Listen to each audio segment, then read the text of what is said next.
অভিষেক বন্দ্যোপাধ্যায় দলের সাংসদদের কড়া বার্তা দিলেন শৃঙ্খলা নিয়ে, যে অন্য কোনো নেতারা আমন্ত্রণ জানালে দলের যদি অনুমতি না থাকে তাহলে সেখানে যাবেন না, অর্থাৎ দলের অনুমতি নিতে হবে, শৃঙ্খলা ভঙ্গ করলে চলবে না। একেবারে শৃঙ্খলা নিয়ে কড়া বার্তা দিয়েছেন এভাবেই তৃণমূলের সর্বভারতীয় সাধারণ সম্পাদক অভিষেক বন্দ্যোপাধ্যায়। তিনি আজকে বৈঠক করেন তাদের সঙ্গে এবং আপনারা পশ্চিমবঙ্গ থেকে নির্বাচিত, সবাইকে শৃঙ্খলা মেনে চলতেই হবে, সাংসদদের কড়া বার্তা দেন তিনি। দলীয় অনুমোদন ছাড়া কোনো কেন্দ্রীয় মন্ত্রীর সঙ্গে বৈঠক করা যাবে না। রচনা বন্দ্যোপাধ্যায় লোকসভায় নেতৃত্বকে না জানিয়ে রেলমন্ত্রী সাক্ষাতের জন্য সময় নিয়েছিলেন। দলের অনুমোদন ছাড়া অন্য নেতাদের আয়োজিত কোনো অনুষ্ঠানে যোগ নয় বলে স্পষ্ট জানিয়ে দিয়েছেন অভিষেক বন্দ্যোপাধ্যায়। সৌগত রায় শরদ পাওয়ারের জন্মদিনের পার্টিতে গিয়েছিলেন, মহুয়া মৈত্র জিন্দালের মেয়ের বিয়ের পার্টিতে গিয়েছিলেন। আপনারা এখানে তৃণমূল কংগ্রেসের প্রতিনিধি, পাশাপাশি আপনাদের সামনে যেই দুটো ছবি রেখেছি, কীর্তি আজাদের যে ছবি ইতিমধ্যেই পোস্ট করেছেন অমিত মালব্য, এবং একের পর এক ঘটনা যখন সামনে আসে তখনই অভিষেক বন্দ্যোপাধ্যায় দলীয় সাংসদদের ডেকে কড়া বার্তা দেন। আপনারা দেখতে পাচ্ছেন মহুয়া মৈত্র জিন্দালের মেয়ের বিয়ের পার্টিতে গিয়েছিলেন, আর তাই নিয়ে কড়া বার্তা দিলেন অভিষেক বন্দ্যোপাধ্যায় শৃঙ্খলা নিয়ে, যে দলীয় অনুমোদন না থাকলে কখনো অন্য কোনো নেতার আয়োজিত কোনো অনুষ্ঠানে যাওয়া যাবে না।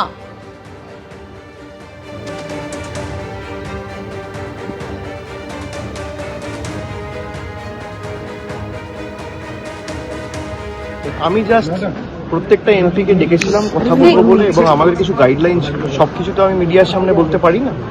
দলের আভ্যন্তরীণ বিষয় নিয়ে কি আলোচনা হয়েছে, কি গাইডলাইন দেওয়া হয়েছে, তবে আমি যে কটা কথা বলেছি সব এমপিরাই সেখানে ছিল, এবং তৃণমূল কংগ্রেস একদম ইউনাইটেড। আজকেও মানরেগা নিয়ে ডিসকাশন হচ্ছে। দলীয় সাংসদদের আপনারা শুনলেন কিভাবে কড়া বার্তা দিয়েছেন অভিষেক বন্দ্যোপাধ্যায়। তখন অমিত মালব্য তিনি সোশ্যাল মিডিয়ায় পোস্ট করছেন যে দেখুন এদের অধ্যত্ত কতটা, ধূমপান নিষিদ্ধ নয় কিন্তু সংসদের মধ্যে এটা বরদাস্ত নয় বলে সোশ্যাল মিডিয়ায় পোস্ট করেছেন অমিত মালব্য। সাংসদের আচরণের জবাব দিতে হবে মমতা বন্দ্যোপাধ্যায়কে। এভাবেই কীর্তি আজাদের ছবি সোশ্যাল মিডিয়ায় পোস্ট করে আক্রমণ শানালেন অমিত মালব্য।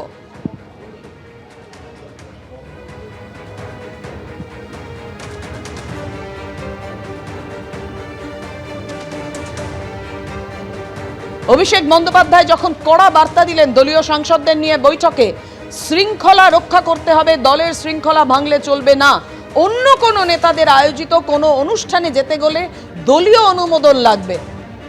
অমিত মালব্য যে ছবি পোস্ট করেছেন আপনারা দেখতে পাচ্ছেন, কীর্তি আজাদের ছবি পোস্ট করে আক্রমণ শানিয়েছেন অমিত মালব্য, যে এদের কাছে নিয়ম কানুন বলে কিছু নেই, দেখুন অধ্যত্ত।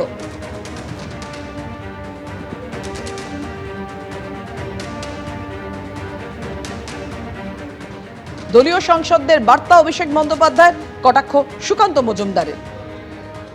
আমার কাছে যা খবর যে শতাব্দী রায় এবং তার সাথে আরেকজন মহিলা সাংসদ, সম্ভবত ডক্টর কাকলি ঘোষ দস্তিদার, এরা একদিকে হয়ে গেছে, বাদবাকি মহিলা সাংসদ যারা আর কি তারা আর একদিকে হয়ে গেছে। এখন এই দুই মহিলা টিমের মধ্যে চুলোচুলি চলছে, তো চলতে দিন, তো পার্টিটাই তো চুলোচুলির পার্টি, এ ওর চুল ধরে টানবে, ওর চুল ধরে টানবে, খুন হয়ে যায় যেখানে নেতারা, এটা সবাই চুল ধরে টানছে।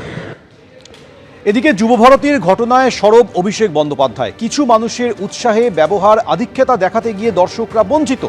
যুবভারতীর ঘটনা অনভিপ্রেত। ঘটনার 1 ঘন্টার মধ্যে ক্ষমাও চেয়েছেন মুখ্যমন্ত্রী। আয়োজকদের সঙ্গে পুলিশেরও গাফিলতি রয়েছে। আর কি বললেন অভিষেক বন্দ্যোপাধ্যায়, শুনুন।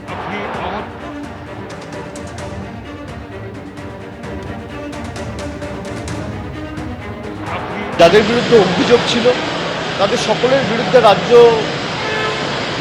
ব্যবস্থা নিচ্ছে, সে পুলিশ প্রশাসনের প্রতিনিধি হোক বা যুবভারতীর সিইও হোক বা মন্ত্রিসভার কোনো সদস্য, এবং এই নিয়ে তদন্ত চলছে।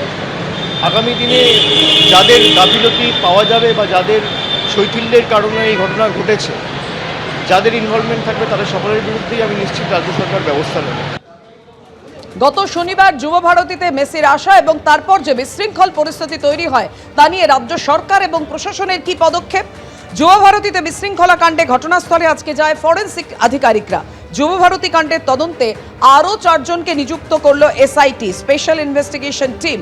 যুবভারতী ক্রীড়াঙ্গনে বিশৃঙ্খলা যেটা হয়েছে তার জন্য দায়ী কে বা কারা, তদন্তে এসআইটি। তদন্ত কমিটিতে ডেপুটি কমিশনার থেকে ইন্সপেক্টর পদমর্যাদার অফিসাররাও রয়েছেন। বিধাননগর দক্ষিণ থানায় দায়ের করা যে জোড়া এফআইআর তারই তদন্ত করবে এই স্পেশাল ইনভেস্টিগেশন টিম।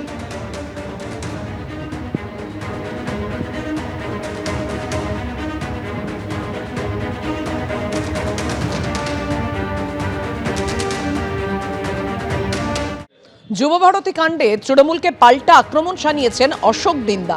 আমরা কি সেলফি তুলেছিলাম নাকি, প্রমাণ দেখাতে পারবে শাসক দল? এভাবেই আক্রমণ শানিয়েছেন ময়নার বিজেপি বিধায়ক তথা প্রাক্তন ক্রিকেটার অশোক দিন্দা। আর এই নিয়ে সরব হয়েছিলেন কুণাল ঘোষ। আপনারা জানেন যুবভারতীতে গতকাল বিজেপি বিধায়ক ও প্রাক্তন ক্রিকেটার অশোক দিন্দা সপরিবারে সোশ্যাল মিডিয়ায় পোস্ট করেছিলেন কুণাল ঘোষ, আর তারপরে পাল্টা আক্রমণ শানালেন অশোক দিন্দা। তৃণমূল কংগ্রেস বলছে যে অশোক দিন্দাও এটা কি টিএমসি প্রোগ্রাম ছিল নাকি? আমি আসতে পারি না নাকি? আর আমি কি মেসির সাথে আমার ছবি দেখাতে পারবে? তৃণমূল কংগ্রেসকে প্রশ্ন করুন যে মেসির সাথে আমার কোনো সেলফি দেখাতে পারবে কি? আর এটা কি টিএমসির কোনো প্রোগ্রাম ছিল? টিএমসির প্রোগ্রাম ছিল না তো। এখানে ইনভাইট করলা, কে করেছে, কি টিকিট কোথা থেকে পেয়েছি, সেটা আমার কৈফিয়ত ওদেরকে দেবো কেন?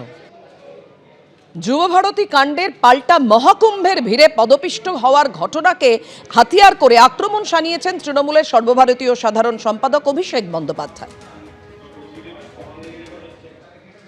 राज्यपाल से जरा पूछिए उनका ये कॉन्शियंस कहाँ था जब 1200 ट्रेन एक्सीडेंट हुआ, जब पहलगाम हुआ, जब दिल्ली में ब्लास्ट हुआ।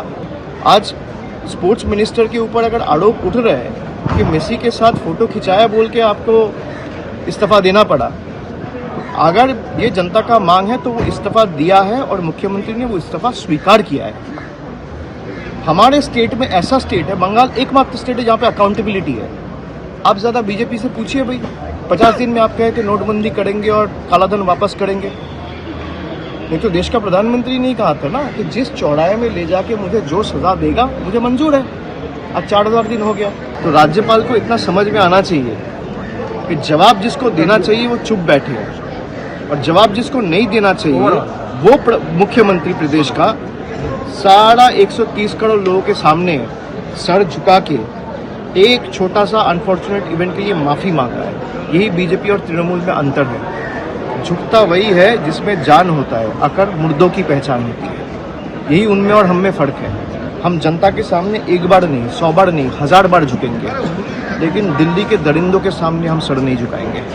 एबीपी आनंद एगिए थाके एगिए राखे।